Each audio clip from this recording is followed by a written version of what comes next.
Welcome back to Off the Mat podcast. I'm Christy Knight, yoga teacher and retreat host, and I'm determined to dig deep with the incredibly inspiring teachers and facilitators around me to give you an idea of what it means to live a yogic life and allow the practices and rituals to spill off of your mat and into your day-to-day reality.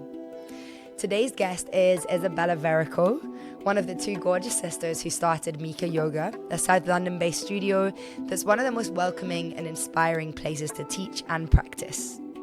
Our conversation today was vulnerable and honest and covered everything from meditation, from starting a business, the reality but difficulty of listening to your own advice, and we had a great giggle about our shared experiences of yoga and its many lessons that we've learned along the way. So welcome to the podcast. Welcome to Off the Mat, Bella. It's such a pleasure to have you here today. Thank you. I'm really excited to dive in and chat all things off the mat.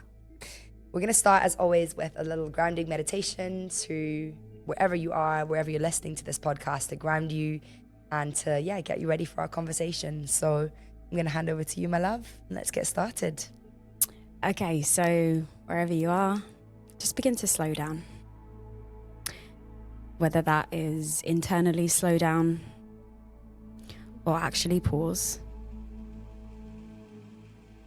Just begin to ground in any way that is accessible right now, whether that's taking a seat or just beginning to focus on the breath if you're moving.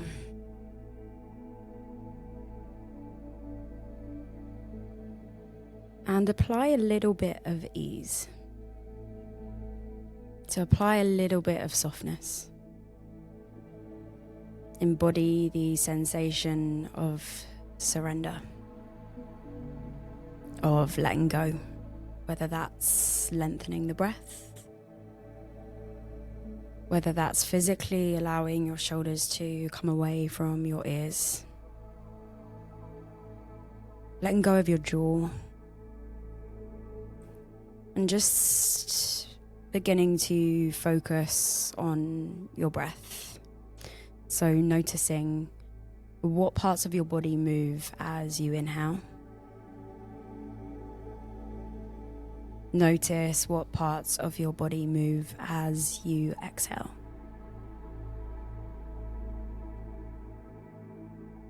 Noticing maybe the sound of the breath, the quality of the breath.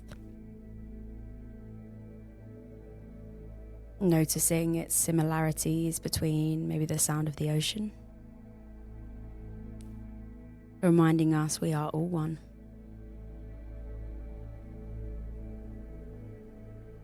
And as you've begun to soften, as you've begun to surrender a little bit and slow down, begin to experience the sensations in your body. So you're coming into an observation of your body in rest. So there's an awareness within the surrender, within the softness, within the slowing down.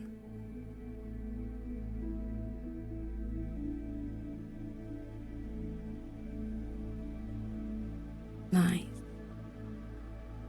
From here, we're just going to really bring that level of observation a little bit further. So tapping into, we focused a little bit on sound. Maybe tapping into now the external sounds of the room, of the space, wherever you are.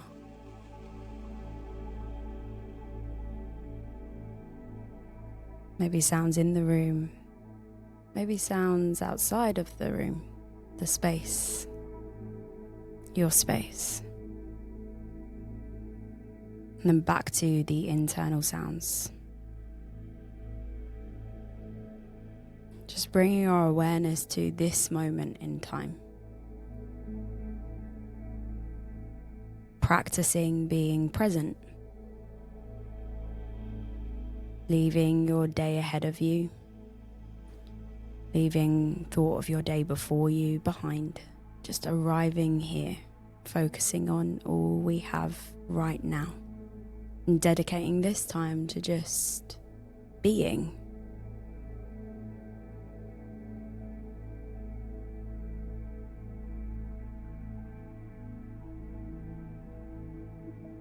And from this place, when you feel settled,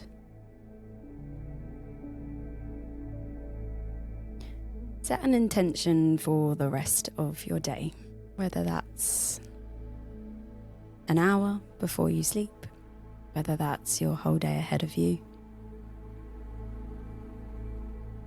I intend to worry less. I intend to laugh more. I intend to trust.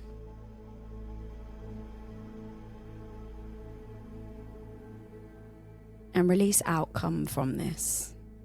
Everything's a practice. It's just a gentle reminder of something that you want to practice.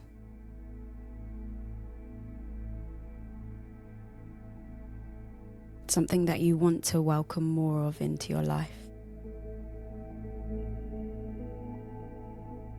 You can use this like a mantra for the rest of your week, as long as it's helpful.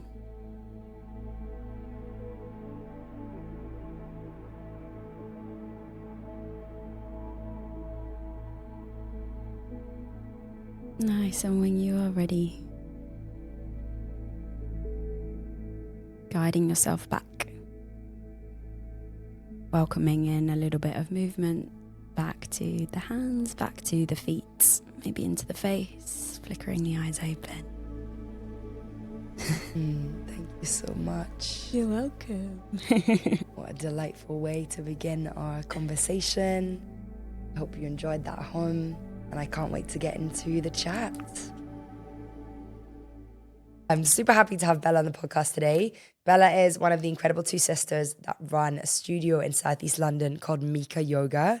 Can you tell us a little bit about MICA? Yeah, I can. So, well, MICA, I'll start with the name. It stands for Matters I Care About.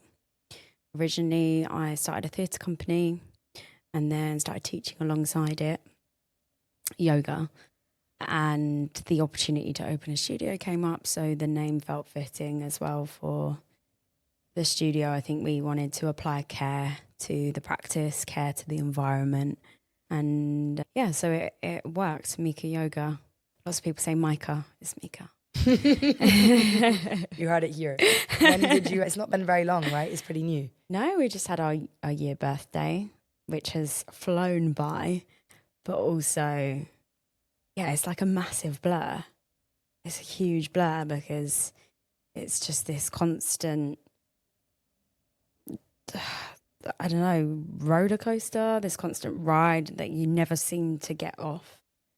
Doing something on your own is, well, not on your own, but with your sister is scary. It's big, it's daunting, and it's like, okay, we now have to do everything. We have to be we're owning it, we're running it, we're here, we're the faces, we're also you're teaching there, you know, it's kind of so much more than you initially think, I guess, starting a business will be. Yeah, I think the mind doesn't stop, which is why the practice is so important. Even when you come home, the ideas are coming, but I do love it. So I get excited about it. I think you're a little bit the same, like this, all that. And then, you know, that sometimes can lead into a little bit of overwhelm, but it's the idea that the studio will keep growing and keep getting better and keep offering more and reach more people and support them ultimately, and just be a really like great place to be and be a part of. I think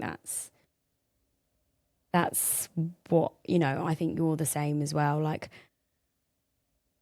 what I want in a studio is what I create there. Like when you think, oh, I would love that here where I've been, or what I really liked there was this, so I'll bring that in. And what are those kind of key pillars for you that you feel when you were creating MICA as a space? Yeah, I think, I mean, you know, you've got the points that are just like aesthetic, things like that. But I don't know, like the little touches, like copper water tanks with activated charcoal in, like trying to provide people clean water. Yeah, like I love like incense, not necessarily incense because we have to be careful, but like smudging the space, walking in, allowing people's shoulders to relax just straight away because it has that energy, you know. You want it to feel calm, or like a place where this is a space for you to chill or connect, or whatever the word is that works for you. Like this is that. Yeah, somewhere people where you come in and people know your name. That's important. We try and like always consciously learn people's names. And you see they're like so surprised. Yeah, you guys are good at that. Very good at that. I'm always very impressed because there's a lot of people that come through that door and always you and Rosa are like, yeah, you know everyone. And it's it means so much, I think, when in a city that can be so busy and so disconnected sometimes to come into a space that feels really welcoming and really like it's your space and you belong there is really unique. Yeah, I think we noticed that it was just a natural thing that happened when you actually use people's names. They're like, you know me? And I'm like, yeah, of course. So nice. Not that we don't see like thousands of people a day, which you know what I mean? Not that it's like that busy, but it surprises people. But it's nice because it means like we care essentially. And like we're happy. In the name. Yeah, we're happy you're coming and we want you to feel seen and we hope you enjoy your experience, basically. I love that. So I've brought your favourite snack and drink today. Thank you. Bella. Bella's gone for some trip cans. Now I didn't know what flavour she liked, so I got my two favourite, which is the elderflower and mint and the lemon and basil. They're so good. Which one would you like? I always have the elderflower, so I'm going to go. I haven't tried the lemon and basil, so trying it here now. It should be there we go. Fresh and cold. Cheers, darling. Cheers. I love it. Cheers into trips. So modern. I love it too. It's a really hot day when we're recording this in London. So Bells has chosen a very appropriate snack, which is some fresh mango with some freshly squeezed lime, which I thought was such a nice touch. Is that something you always do to your mango? They just do it in Pret. They do it in Pret. They do it in Pret. Here you go. And it's really good. Better than Pret a Manger. There we go. Mango, thank you, my darling. Fresh squeezed lime. No. I want to talk to you about, because how long have you been teaching yoga as a practice? Not very long. Yeah, not long at all, which is, I think I was always, particularly when I started studio, it was complete imposter syndrome and found it so hard, such a challenge to move through. There was so much pressure that I put on myself, but I started, I think I'm coming up to 2 years that I've been teaching now. 2 years ago, I did my course and then I had 6 months where I didn't teach because I was doing other things. And then I came back to it in the new year. So it was like, yes, I don't think it is actually 2 years yet. Wow. Yeah. And how has starting a space or a studio affected that? Because effectively you had to dive straight in. It's your studio. How many times do you teach a week there? I teach 7, but including sound. So I'm a sound practitioner as well. And that came a lot easier. It was a lot more intuitive. Yeah, but yoga, I am dyslexic and dyspraxic, which I do think has a bit of an influence on my lefts and rights and being able to I found it so hard to find my language of how to get your right elbow by your outside of your left knee. You're just like... It is hard. Yeah, it's a challenge. And then finding how you sequence and how you teach. And it's still ongoing. And I think everyone constantly evolves all the time, don't they? And it's definitely got easier. But yeah, it was... So I teach seven times a week at the studio. I'm also trained in a specific style of hatha, which I teach twice a week, which is a little bit... It's still forever changing, but it's repetition. It's the same sequence. But yeah, no, I love it. When you're playing sound, what instruments does that involve? So I play the gongs, the crystal bowls, sometimes Himalayan, and then percussion. So chimes, koshis, wind chimes. I've recently got a South American flute. Wow. But I haven't started learning that yet. Rain sticks. What else? There are quite a few. So if someone who's listening to this podcast right now has never been to a sound healing, which I know probably a lot of people haven't, how would you describe it? What's actually happening? What happens when you come into the room? How long is it? What's the experience generally? What do people say afterwards? Yeah, how does it go? Yeah, so, a sound bath or a sound immersion, you're bathed in sound, you're immersed in sound. And so you'd come, lie down. That's probably the way I was. What do you do? Like, do you, but you come, you lie down and you get into a comfortable, start a meditation like how we did. And essentially, I always say sound is there for you to use in any way that you want, whether you want to practice meditation, whether you want to come and sleep. But ultimately, the frequencies have an effect on your brainwave. And there's a process called entrainment where your brainwave frequencies go into sync with the frequencies of the instruments, and it affects your nervous system, and it allows you to go into states of deep rest or states of higher consciousness or an imaginative state or a creative state. So yeah, it can be super creative. It can work towards, you can work with the subconscious, which is in that theta brainwave state. Or often like, if you do sleep, like people can get frustrated. I really wanted to practice meditation, but ultimately you're bloody tired. So that's what you need. And I've begun to accept that as well, because recently if I go to a sound bath, I just conk out. But that's where I'm at. I'm so tired. And that's what your body needs. And that's what my body needs. Enjoy the journey. Yeah, unless you snore really loudly. We've all been there. Well, we have been there. But that said, like my teacher was always very much like snoring is a sound, and ultimately like different sounds will bring up different resistances. So some of the gong will surface a lot of resistance. And then you start the inquiry process of like, why does that irritate me so much? What does that bring up fear? What am I afraid of? I'm not a therapist, but you always can start the inquiry process, because you think it's just, it irritates you because it's a horrible sound, but there'll be something underneath it. I like that, because it has many different names. Like you said, sound immersion, sound journey, sound healing, sound bath, and it can be all of those things. But the word journey really stands out to me whenever I've attended one, when I was in yours, because it is a journey, and all the different instruments that are being played around you are washing your body essentially with feeling, emotion.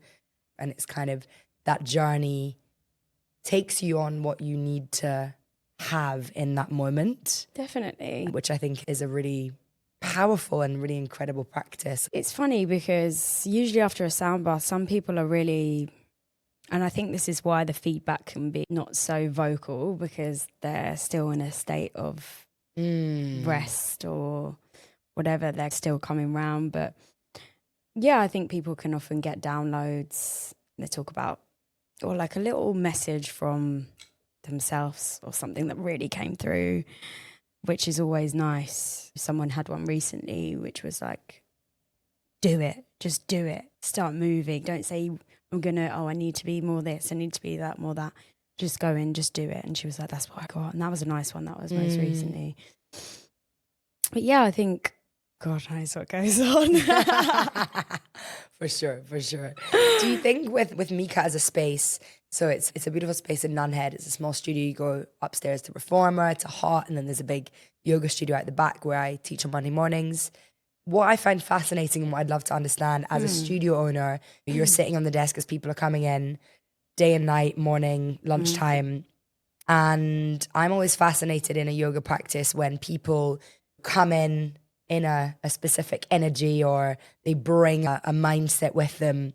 And then when they leave the space, you can see they've transformed that mindset, or something has really shifted. And that's not just from people saying it. I can physically observe, witness, and feel that shift in how they're walking, or how they're moving, or how they're communicating. What's the main thing that people are coming to MICA to get, do you think? I think people come to the studio often to exercise or move, and what they actually get is something so much more. I remember we have one of our members who for the first few times lied in Shavasana and had no idea that she would start to release and cry and move through. I think that Shavasana at the end for everyone is, we say it's so important, but it really is. So its actual teachings are massive. They go on and on. But I think people come to move their bodies. some people who maybe have a little bit of a practice already will know what they want or more of what they want. But yeah, I think ultimately then they get so much more. And for a lot of yoga studios, it will be the same. Like, I never was consistent with the gym, but I was always consistent at my yoga studio because it wasn't just about moving. It was something that I just really yearned for if I didn't do. It was that, I think it's connection. I love a little bit of philosophy in my practice, but it's all stuff that you can take off the mat, right? It's all stuff you can take off the mat, and that's really useful at the end of the day. And people often say now, like, the yoga studio are the modern day church, and I think for a lot of people it is. And for a lot of people it will be the gym. And it's whatever keeps you, I think, an outlet to just have time to yourself and allow anything to move through, opposed to staying stagnant with stuff. You want to allow it to move through. Yeah, and sometimes by moving your physical body, you are unlocking or moving something deeper, whether that is an emotion or a feeling or a frustration or something. And we talk a lot as teachers about setting an intention or thinking about things while you're in these shapes, these asana, these poses. And that's where maybe someone comes for a physical experience, but they leave with a thread of thoughts, of intention, of a seed like sown into their day that they might come back to later, and it might spill away from the mat or off the mat into a real life interaction or something when they come off the mat. For sure. But I think what's so good about these spaces and yoga studios and stuff, different to just going to the gym or whatever, we're asking you to be conscious of your movement. So what does that bring up for you? Or people go, oh, I didn't do very well today. And it's like, okay, so compassion. Okay, so maybe stop comparing, even to yourself. Or what does doing well actually mean? You know, like all of these things. So it teaches you something about yourself. Applying awareness to what you're doing, it will surface. Yeah, you're going to learn more, which is... And it's interesting when you offer a stretch or a movement, maybe something that is a little bit stronger. And most teachers will always offer you are welcome to go into a child's pose. And I find a lot of people will not do it because they feel like it's the weaker option. Yeah. Because they feel like it's a rest. Do you feel like there's power in taking that option for yourself? I think there is power in finding a practice that is not ego-led, yes. Yeah, I do. And that can manifest in a child's pose, or maybe just not exceeding and going to the max like every time just because it's available. I think it is also good to be able to go to the max some days. Like, it's fine. My teacher always says, can you breathe? Because you want to find ease throughout your practice. It's like the idea that you're finding ease throughout the challenges in life off the mat as well. So if your breath is laboured and you can't breathe, the advice is to ease off. It's like the idea that when I practice, you want to find grace and your way through it like that. And that will be often like, there's a specific style I teach, the one that I spoke about, where it's really specific and you have to listen, and the alignment of it might be slightly different to what people are used to, and it takes them a minute to, or some people just won't do it because they want to do it their way. And, you know, after they've come for the 6th or 7th time, then change it. But yeah. Then it shifts. Then it shifts. Yeah. Yeah, I think that is also good, releasing the ego.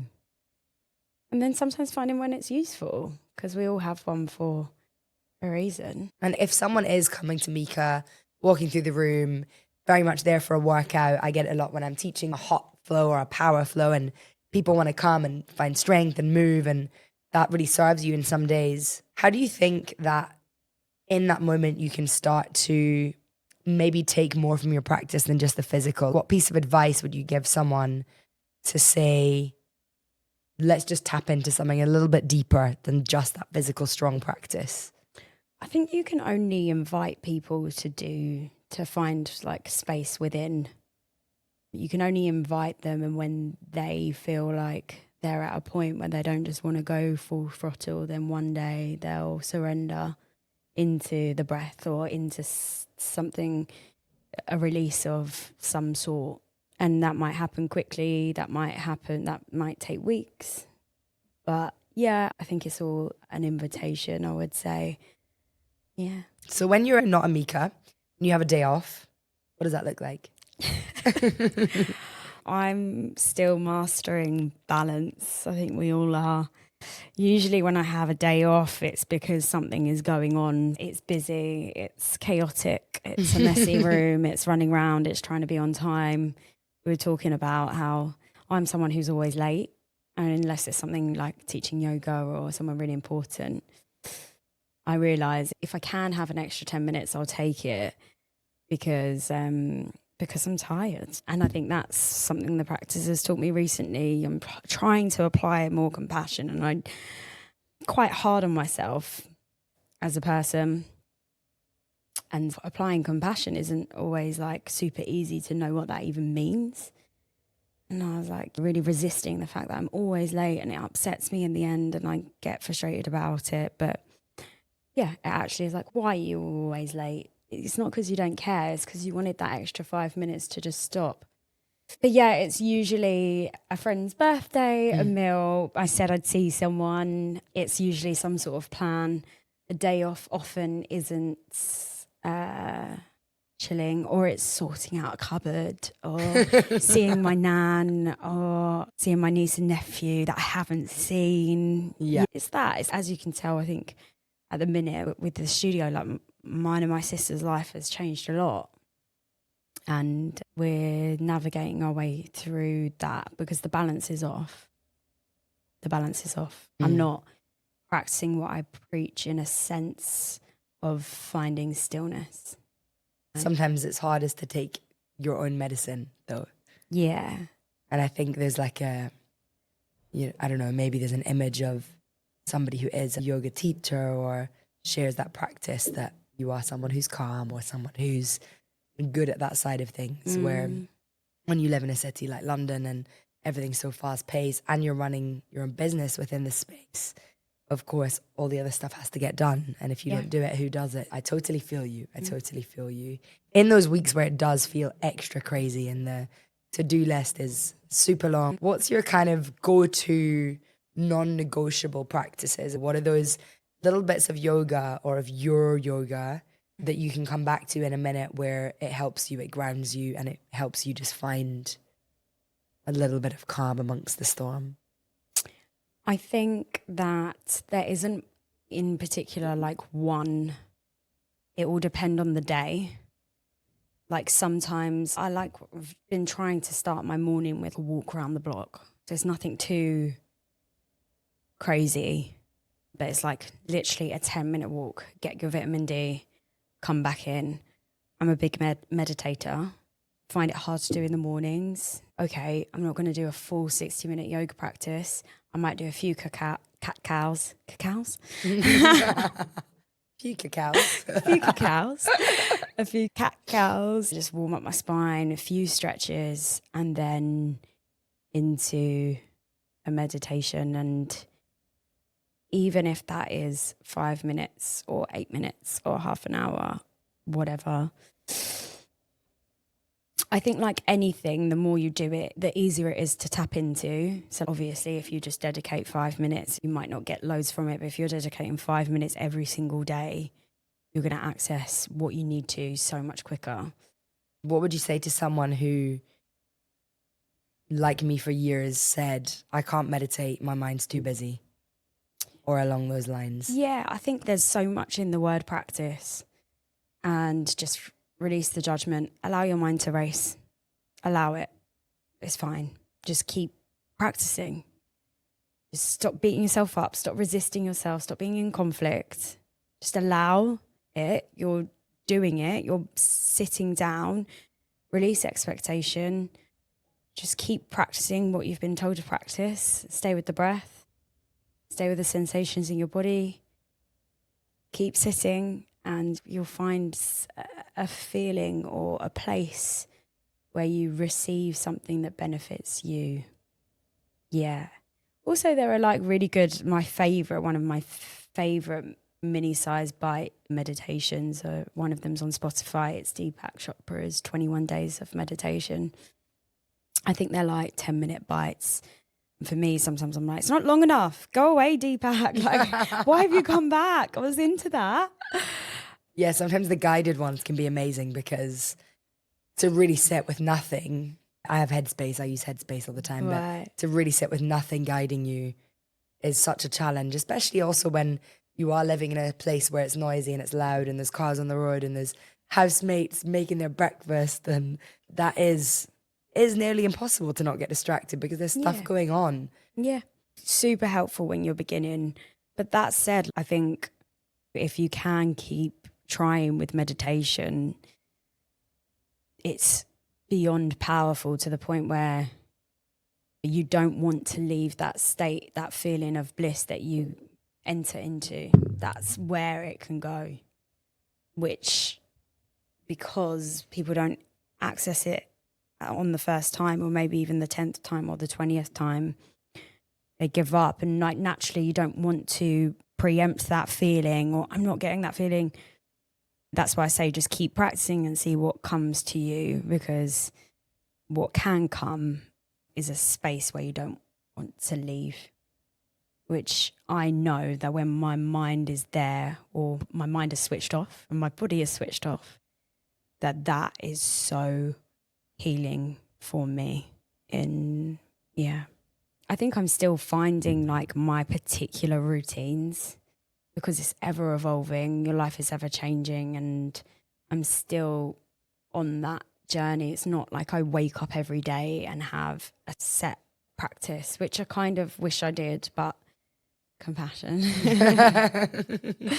But going back to your question, what would I share with someone? I always just say try stuff.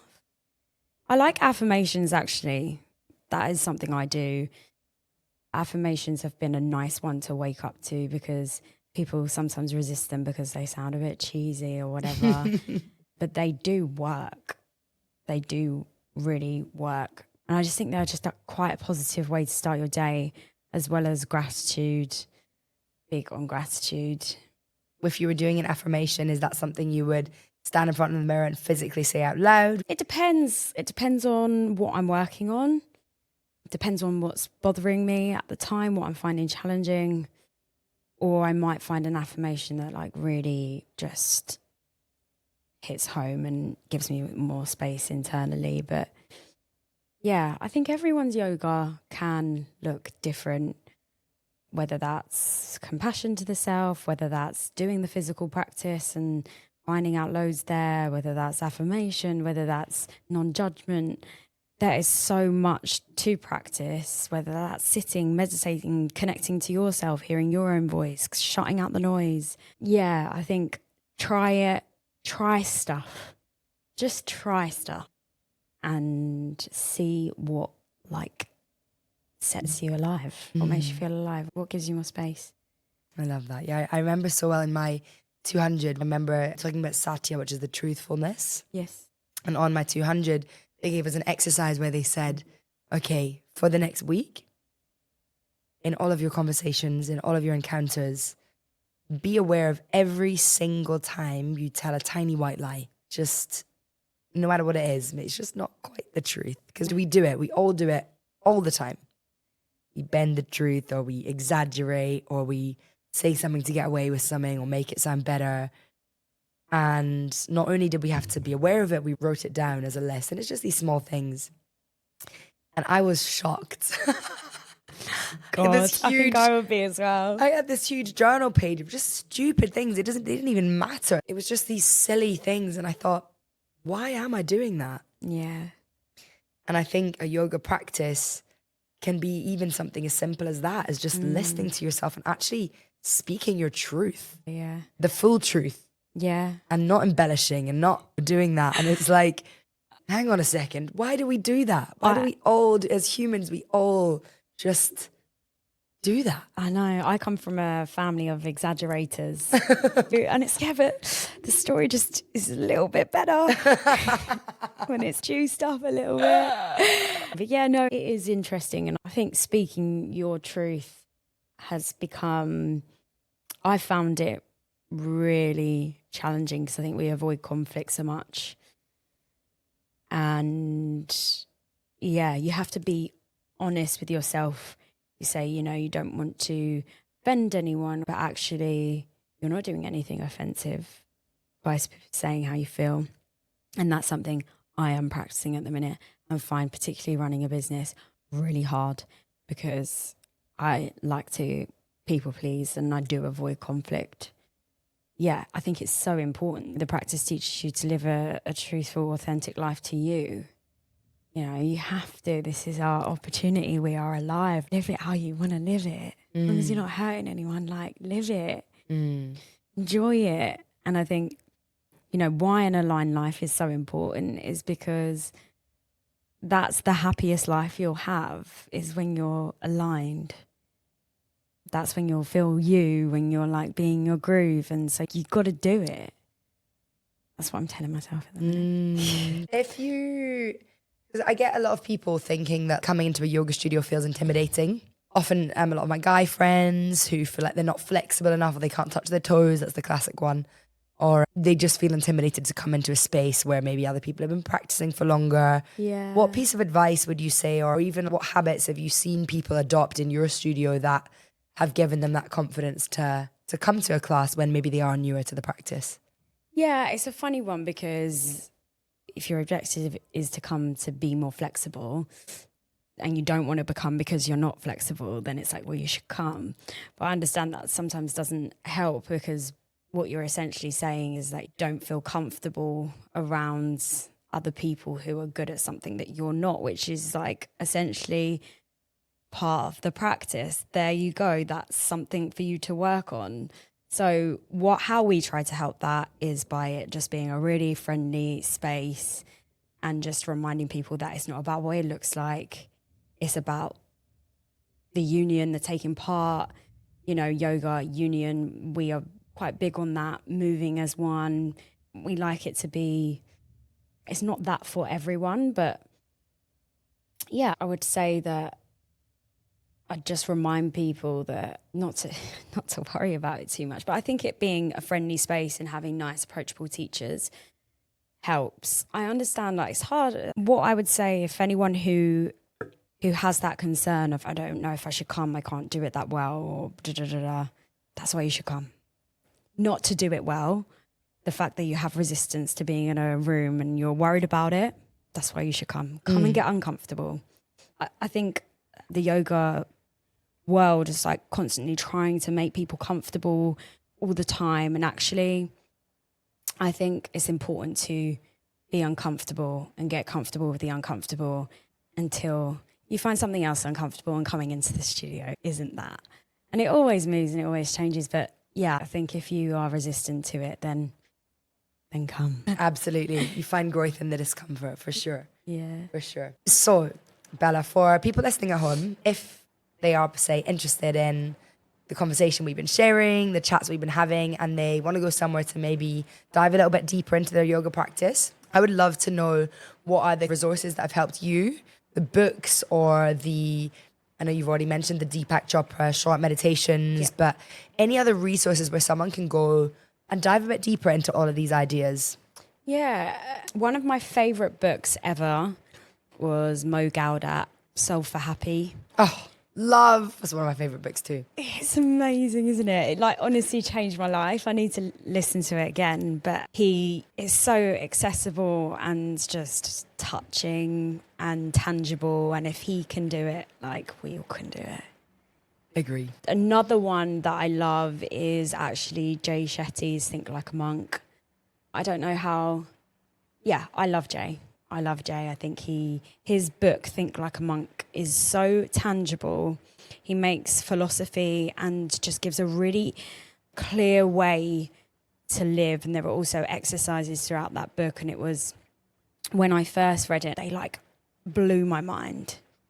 So I think that's a wonderful place to start. And still, you know, it talks about detachment and purpose and dharma, which I'm still discovering. And so that's a great one. He's great. He is really great.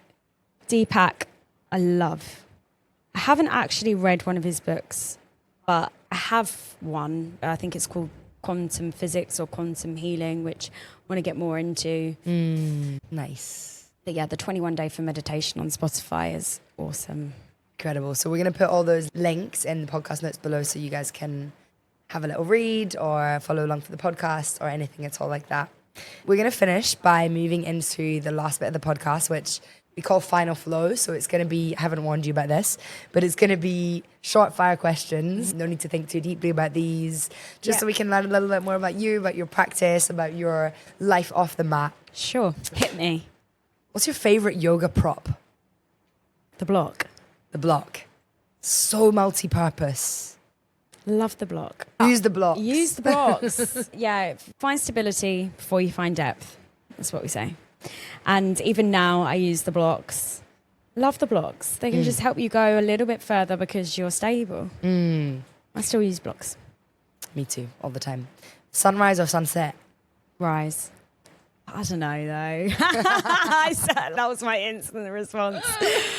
I love a sunrise, but I'm often more likely to find a sunset because I am like a bit of a night owl. I see. So you feel smug when you do see a sunset? So smug. So smug. What's your favourite Shavasana song at the moment? The Tantra Seba, I think it's R-A or something reset. Yes. It's stunning. Oh, there's also one called Hakea. I can't remember who it's by. I'll have to tell you in a sec, but it makes me want to cry. Like, it's a piano piece, and then it has this like whoosh of like, whoo, and that whoosh, it like goes through you. And I've started playing it, and then people have commented on it. That's how I know it's not just on me. Like people are loving it. Hits you right in the feels. It's amazing when you put them on, like those last tracks for Savasana, and people just, the atmosphere, you can't hear a penny drop. You can feel it in the room. You can almost touch it. Yeah, it's great. What's your favourite season? Summer. Summer. You're a summer baby. I am a summer baby. Summer or autumn. Autumn's so beautiful. The transitionals. Now I've just said 3 out of the 4, but definitely not winter. Like, I hate the cold. Yeah. I'm really bad with the cold. Hibernation season. Yeah. Sleepy season. Oh, it just gets to my bones, and the central heating makes all my skin dry. Just everything about it. Okay, no winter. And for your last question, if students could take just one feeling with them when they leave MICA, what would it be? Oh, that's a really hard question. I think I want them to have an experience that benefits them, which is quite broad, but, you know, like, yoga doesn't always have to be happy all the time. Like, naturally, I want to say, oh, I want everyone to leave super happy. And sometimes that's not the case. I want everyone to have an experience that benefits them, whether that's connecting to themselves or having a laugh with their friends from that class, or feeling like they did something that they haven't done before and like fell and it was all right, or whatever. An experience that benefits them where they are at this moment in time. That is a beautiful answer and a great way to finish. Thank you so much for coming on Off the Mat. It's been an absolute pleasure to have you, as I knew it would be, to finish off the podcast. Can you just tell us a little bit more about what you do at MICA, where exactly people can find you? So MICA Yoga is in Nunhead, South London. We offer traditional yoga, we offer hot yoga, and we offer reformer Pilates, mat, bar, sound meditation. We do it all. You can find us on Instagram as MICA Yoga Studio. We're a super friendly studio, and we can't wait to see you on the mat. If you enjoyed this conversation, why not share it with a friend? You can find me on Instagram, as always, at Christy Knight Yoga, or please do subscribe to be notified for next week's episode. I'll see you then.